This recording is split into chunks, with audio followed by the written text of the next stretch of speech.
สมุทร Atlantic នៅ Florida ទឹកអីចឹងស្ពានអីគេទេច្រើនណាស់នាំចៅដល់លេងកប៉ាល់នេះកប៉ាល់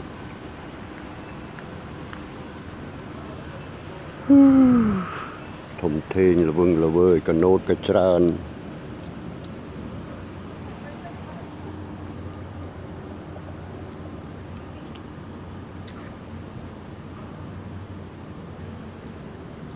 នេះកណូតច្រើនម៉ែ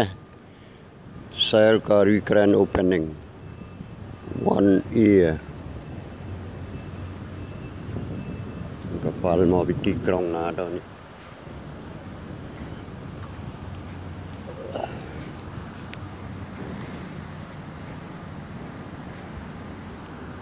ប៉ាល់នេះ3ជឿន1 2 3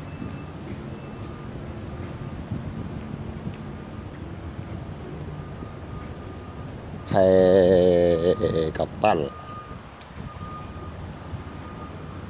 ស្ពានច្រើនមែនទែន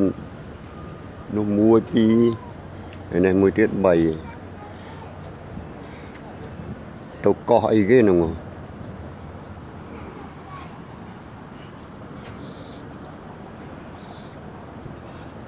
ទឹកក៏ល្អទេទឹកពឿកំម៉ៅអញ្ចឹងFt.myers watch basin welcome Ft.myers watch basin នេះកប៉ាល់មួយទៀតលួយ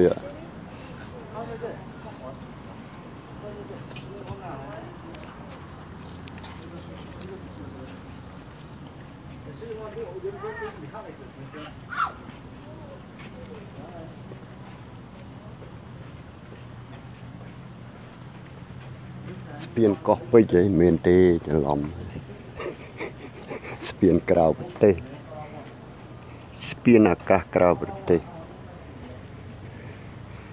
កប៉ាល់ច្រើនណាស់កន្លែងនេះអូខេឃើញហើយកប៉ាល់ច្រើនណាស់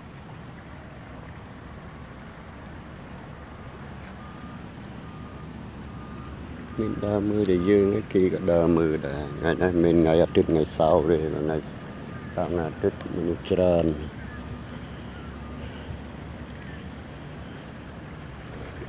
ប៉ាល់ទឹក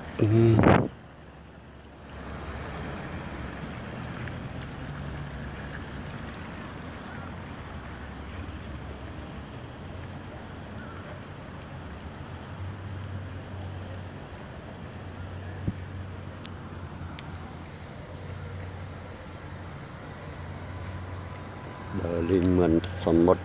ហើយកាយា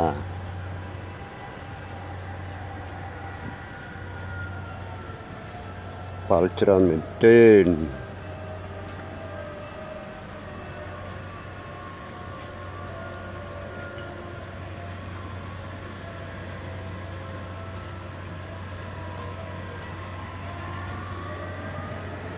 តែគេអភិវឌ្ឍអ្នកធ្វើការសំណងប្រើសិទ្ធិម៉ាស៊ីនរាយស៊ីម៉ង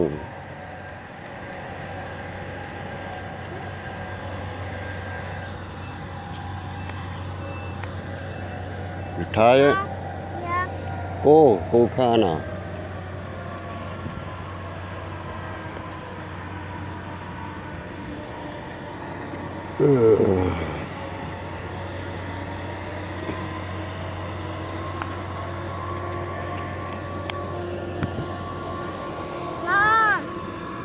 Come on. Tired. Yeah, got a car. Go get in the car now. ឆ្ងាយចាំបានអ្នកសាងសង់សំណង់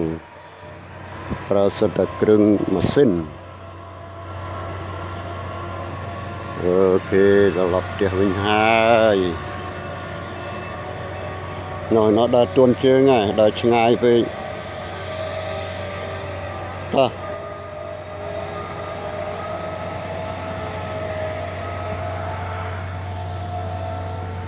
Come on. Let's go. Ayah, lôi way. Put it. Put it. Oh.